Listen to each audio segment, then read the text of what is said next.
प्रणाम।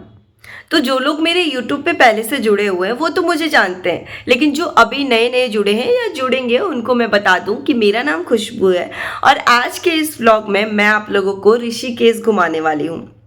जो लोग ऋषिकेश जा चुके हैं उन्हें ये व्लॉग उन्हें भी देखनी चाहिए ज़रूर, क्योंकि उन्हें ये देखना चाहिए कि उनसे कौन कौन सी जगह छूट गई है, और जो लोग जाने की प्लानिंग कर रहे हैं उन्हें तो डेफिनेटली देखनी चाहिए।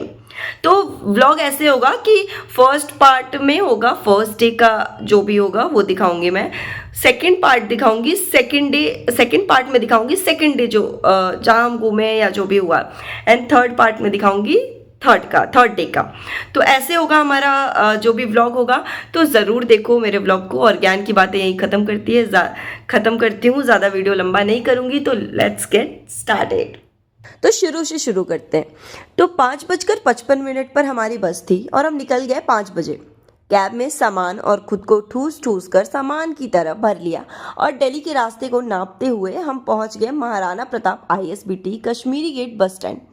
हमारी बस आनी थी प्लेटफॉर्म नंबर 7 पर, तो हम वहाँ वेट कर रहे थे और वेट करते ही गए। इतना वेट इसलिए किया क्योंकि बस आनी थी 5:55 में और आई 7:30 पर।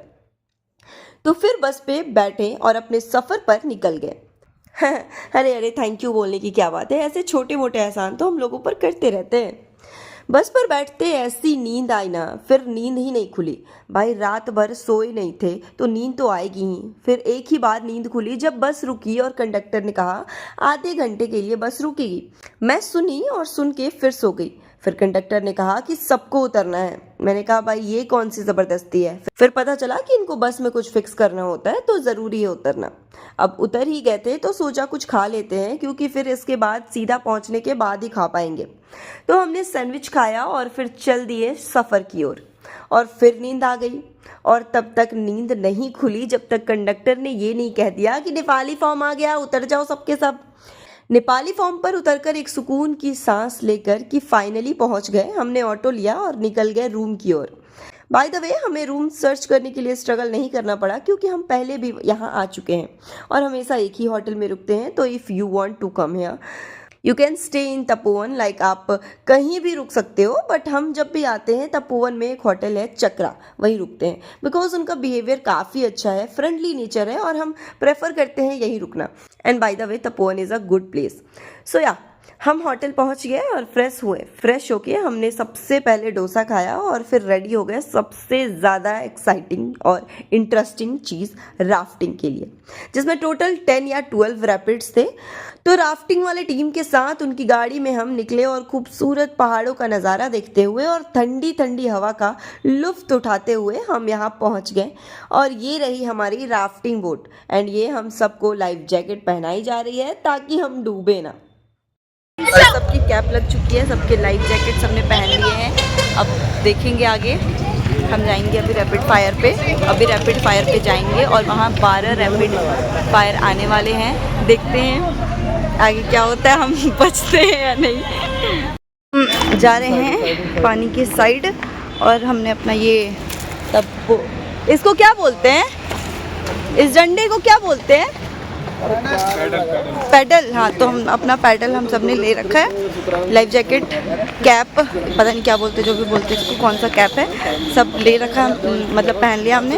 और ये रास्ता है आप देख सकते हो, जा रहे वो उधर जाएंगे और इसमें 10 रैपिड आने वाले हैं। तो बहुत मज़ा आने वाला है, आगे देखते रहिए, ब्लॉग के साथ बने रहिए।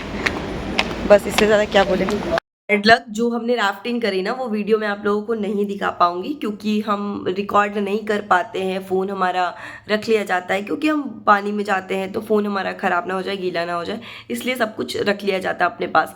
एंड हमने उनको कहा था कि गोप्रो से आप हमारा वीडियो शूट कर देना, उन्होंने बहुत सेक्सी वीडियो शूट करा था, but because of some reasons हम वो वीडियो ले नहीं पाए। तो इसलिए मैं काम करूँगी, मैं जब पिछली बार आई थी ना तो उस टाइम हमने जो राफ्टिंग करा था उसके मैं कुछ क्लिप्स डाल सकती हूँ, वो आप देख लेना कि क्या क्या होता है राफ्टिंग में, अगर आपने नहीं करी है तो।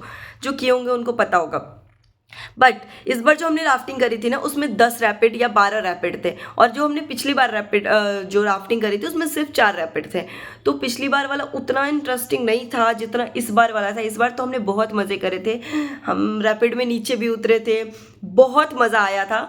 और पिछली बार वाला भी ठीक है, बट राफ्टिंग तो राफ्टिंग होता है, तो आप लोगों को आइडिया लग जाए बस, इसलिए मैं क्लिप ऐड कर दूंगी। ओके, तो राफ्टिंग से आने के बाद हमें बहुत ठंड लग रही थी, तो हमने चाय पिया और चाय पीकर हम उनके साथ ही वापस आए, क्योंकि वो जहाँ से हमें पिक करते हैं ना वहीं ड्रॉप करते हैं हमें।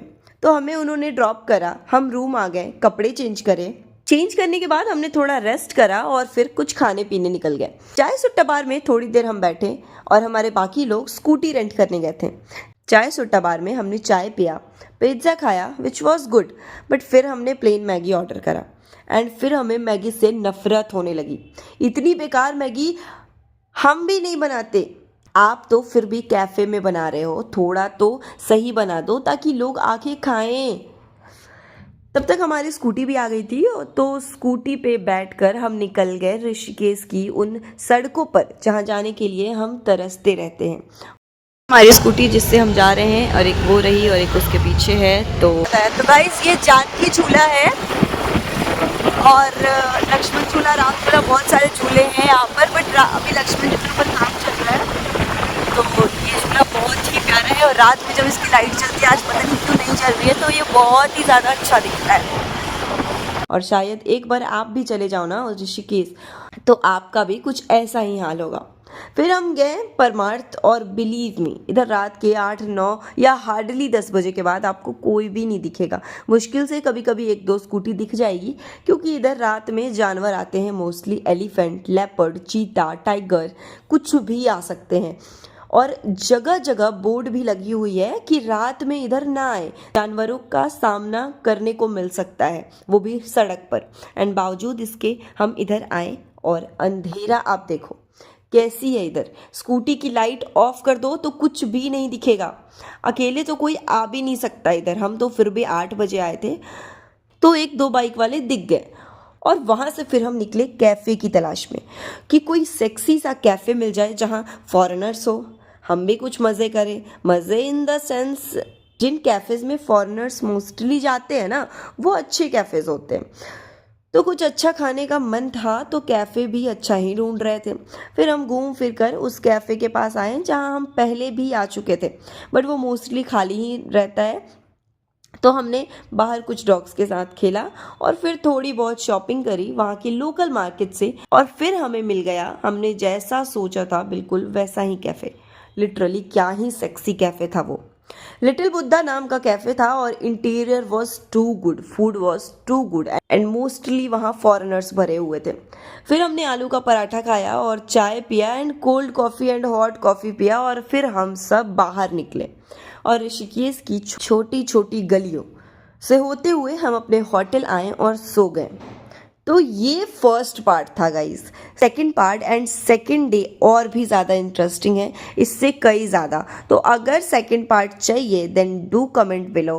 Thank you for watching. Also subscribe करना चाहो तो कर लो, एंड लाइक भी कर देना, एंड कमेंट भी ज़रूर करना। Thank you so much.